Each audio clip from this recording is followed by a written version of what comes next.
मैं डॉक्टर मोहम्मद वसी बेग बिलाल अली आप सबका खैर मकदम करता हूँ मेरे इस YouTube channel doctor Baig forum में।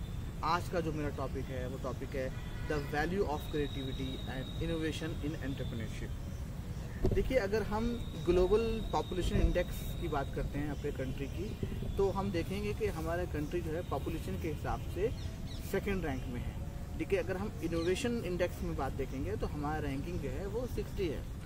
ये अंदाज़ा लगाइए, इसका अंदाज़ा लगता है कि हम लोग इनोवेशन और रिसर्च में कितने ज़्यादा पीछे हैं। तो आज का जो मेरा टॉपिक है वो ये है कि हम क्या एंटरप्रेन्योरशिप में इनोवेशन कर सकते हैं, क्रिएटिव कर सकते हैं। तो उससे पहले हमें जानना ये ज़रूरी है कि क्रिएटिविटी कहते किसे हैं। Basically creativity is related to imagination, but innovation is related to implementation. Imagination से ही कुछ नहीं होगा लेकिन जब तक हम इसको इम्प्लीमेंट नहीं करेंगे। तो आज के इस वीडियो में हम बात करेंगे कि हम किस तरह से अपने एंटरप्रेन्योरशिप, अपने बिजनेस में क्रिएटिविटी कैसे डेवलप करें। और innovation implies the initiating something new to the market which is not introduce earlier. आज भी हज़ारों ऐसे इनोवेशन आइडियाज़ हैं जिसमें हम अपने बिजनेस, चाहे वो हमारा मीडियम बिजनेस हो, स्मॉल हो या हाई बिजनेस हो हमारा, उसमें हम इम्प्लीमेंट करके अपने बिजनेस को बहुत आगे बढ़ा सकते हैं। तो एंटरप्रेन्योरशिप को अगर डिफाइन करें तो basically it is a process of designing, launching and running a new business. A person who bring his unique idea to run a startup company is known as entrepreneur.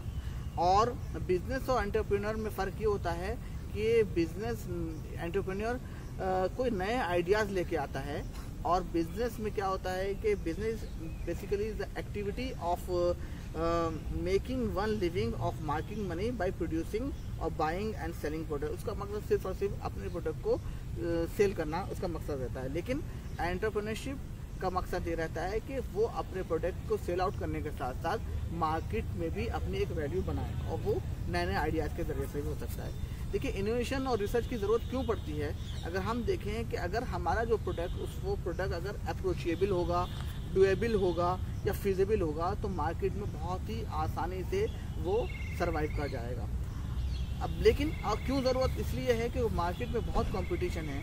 जैसे कि हम सब जानते हैं कि 2008 में ग्लोबल फाइनेंस क्राइसिस की वजह से, 2010 में जनरल स्लो डाउन की वजह से, हाई इन्फ्लेशन रेट या हाई इंटरेस्ट रेट की वजह से, 2013 में रुपीज़ डॉलर में जो फ्लक्चुएशन हुआ उसकी वजह से, 2014 में अर्जेंटिना ऑफ इलेक्शन होने की वजह से, तो 2016 में डेमोनेटाइजेशन की वजह से, 17 में जीएसटी की वजह से। तो इस तरह की चीज़ों की वजह से बिज़नेस डेवलप नहीं हो पाया लोगों का। उन्हीं लोगों का बिज़नेस डेवलप हो पाया जिन लोगों ने अपने बिज़नेस में कुछ नया क्रिएटिविटी या इनोवेशन उन्होंने डेवलप किया। तो क्या करना है हमें सिंपल ये करना है कि अपने बिजनेस में हम क्या करें, हम इनोवेशन इंट्रोड्यूस करें, यानी R&D डिपार्टमेंट बेस्ड इनोवेशन हम करें। उसमें एक कल्चर बनाएं, एक DNA कल्चर बनाएं जो सिर्फ इनोवेशन से रिलेटेड हो, जो हमारी एक टीम वो इस बात को सोचे और फिर अपने बिजनेस में कैसे हम इनोवेशन लेके आएँ, कैसे मार्केट में सर्वाइव करें, कैसे नई एक अलग से अपना नाम क्रिएट करें। उसके लिए मकसद जाहिर सी बात है, और with cost reducing, revenue increase, customer satisfaction और मार्केट ग्रोथ, ये सारी बातें हमारे ध्यान में होनी चाहिए। और उसके लिए मैं कुछ आपको एग्जांपल्स देना चाहता हूँ कि क्या किया। हम देखिए, आजकल आज से 5-7 साल पहले ओप्पो और वीवो का मार्केट नहीं था, लेकिन ओप्पो और वीवो ने अपना मार्केट कैप्चर कर दिया पूरे इंडिया में। किस तरह से उन्होंने अपना डिस्ट्रीब्यूशन नेटवर्क इनोवेशन के ज़रिए से उन्होंने पूरे इंडिया में उन्होंने डिस्ट्रीब्यूशन नेटवर्क को स्ट्रॉन्ग किया, और आज हर शहर में उनका डिस्ट्रीब्यूशन नेटवर्क है। इसकी वजह से तो ये एक नया इनोवेशन लेके आए मोबाइल मार्केट में, और आज हम जानते हैं कि इन्होंने बहुत अच्छा अपना मार्केट बना लिया। इसी तरह से अगर हम बात करते हैं MI के मोबाइल के, तो उन्होंने किस तरह से उन्होंने प्राइस रेस्पॉन्सिवनेस इनोवेशन लेके आए मार्केट में, और उसमें उन्होंने क्या काम किया है, उन्होंने कॉस्ट को रिड्यूस किया, इतना रिड्यूस कर दिया कि आम लोगों के हाथ में जो है ये मोबाइल अच्छी कॉन्फ़िगरेशन का मोबाइल मौजूद है। अगर हम बात करते हैं, देखिए और बहुत सारे तरीके होते हैं इनोवेशन। आज जो मैं आपकी बात कर रहा हूँ विदाउट इन्वेस्टमेंट के किस तरह से इनोवेशन आइडियाज़ हम इम्प्लीमेंट कर सकते हैं उसकी बात कर रहा हूँ। रिलेशन इनोवेशन की अगर हम बात करें तो जितने भी ट्रेडिंग बिजनेस हैं उसमें हम रिलेशन इनोवेशन करके अपना बिजनेस को एक्सपेंड कर सकते हैं। अगर हम बात करते हैं कपिल शर्मा शो की, तो कपिल शर्मा शो में देखिए क्या किया उसने अपने ताल्लुकात जितने भी थे अपने बॉलीवुड के लोगों से, उस ताल्लुकात को रिलेशन इनोवेशन लेके आया और वहाँ लाकर अपने यहाँ उन्होंने अपने शो में उनको इनवाइट करते थे और वो लोगों को इतना ज़्यादा पसंद आया कि बहुत तेज़ी से वो जो सीरियल था वो टीआरपी की तरफ उसकी बढ़ गई। इसी तरह से अगर हम बात करते हैं बिजनेस मॉडल इनोवेशन, तो लॉक इंडस्ट्रीज़ है या हार्डवेयर इंडस्ट्रीज़ हैं, उसमें अगर हम बिजनेस मॉडल इनोवेशन को इम्प्लीमेंट करेंगे तो हमारे जो प्रोडक्ट बहुत तेज़ी से आगे जाएगा।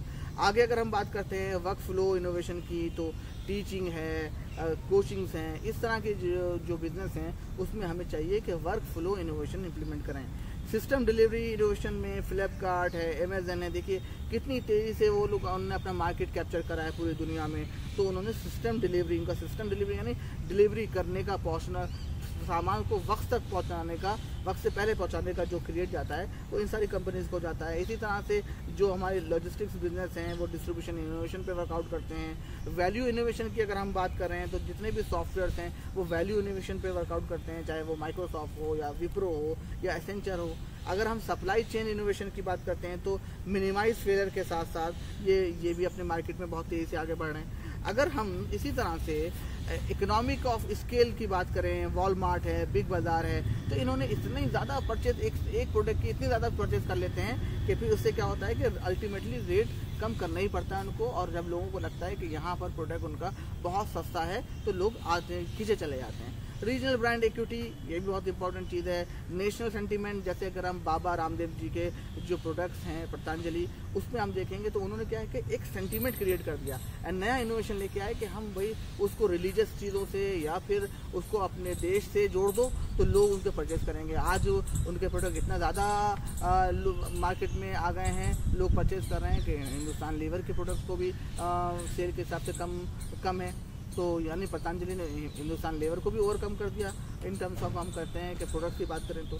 इसी तरह से रिपीट बिजनेस होता है, लॉन्ग टर्म बिजनेस होता है, इनोवेशंस होते हैं। ट्रेड सीक्रेट इनोवेशन की हम बात करें तो फार्मूला देखिए KFC है या कोका कोला, इन्होंने अपना फार्मूला किसी को नहीं दिया, तो उन फार्मूले की बेसिस पे हम कुछ ऐसा कर सकते हैं अपने बिजनेस में कि हम जो है ट्रेड सीक्रेट रखें, कुछ सीक्रेट ऐसे रखें, तो ये एक बहुत ही अच्छा हमारा इनोवेशन हो सकता है। इसी तरह से कुछ एक्रेडिटेशन सर्टिफिकेट्स होते हैं इनोवेशन के, जैसे ISO 9001 2016।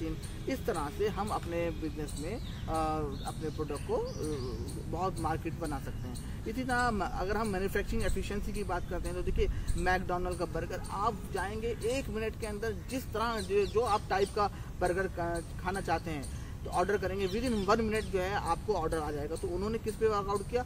मैन्युफैक्चरिंग। उनकी एफिशिएंसी इतनी अच्छी होती है, मैन्युफैक्चरिंग एफिशिएंसी बर्गर बनाने की, तो फ़ौरन वो विद इन 1 and 2 मिनट आपको प्रोवाइड करवा देते हैं। इसी तरह से sale and delivery channel innovation की बात करें तो अमेजन है, फ्लिपकार्ट है, स्विगी है, इन्होंने डिलीवरी चैनल पे बहुत फोकस करा और डिलीवरी वक्त से पहले पहुंचाते हैं। तो ये अमेजन किंडल, अमेजन गो, ड्रोन डिलीवरी के ज़रिए से भी आजकल वो अपने प्रोडक्ट को प्रोवाइड करवा रहे हैं। स्पॉटिफाई की अगर बात करें तो वो म्यूज़िक कंपनी में उसने एक रिवॉल्यूशन क्रिएट कर दिया जो फ्री ऑफ कॉस्ट हमें गाने सुनने को मिलता है, और इस तरह से उसने अपनी मार्केट वैल्यू बनाई। तो हम ये कहना चाह रहे हैं कि मार्केट में अगर हम इस तरह से सारी चीज़ों को लेके आएंगे, नया इनोवेशन लेके आएंगे, तो हम जो है मार्केट में सर्वाइव कर पाएंगे और हम बहुत तेज़ी से बहुत कम टाइम में आप पूरे मार्केट पे छा सकते हैं। तो ये सारी बातें हैं, इन सब बातों के ज़रिए से मैं चाहूँगा कि आप अपने बिज़नेस में एनालिसिस करें और देखें कि आपके बिज़नेस में कहाँ कुछ कमी रहती है, उसको वर्कआउट करें और फिर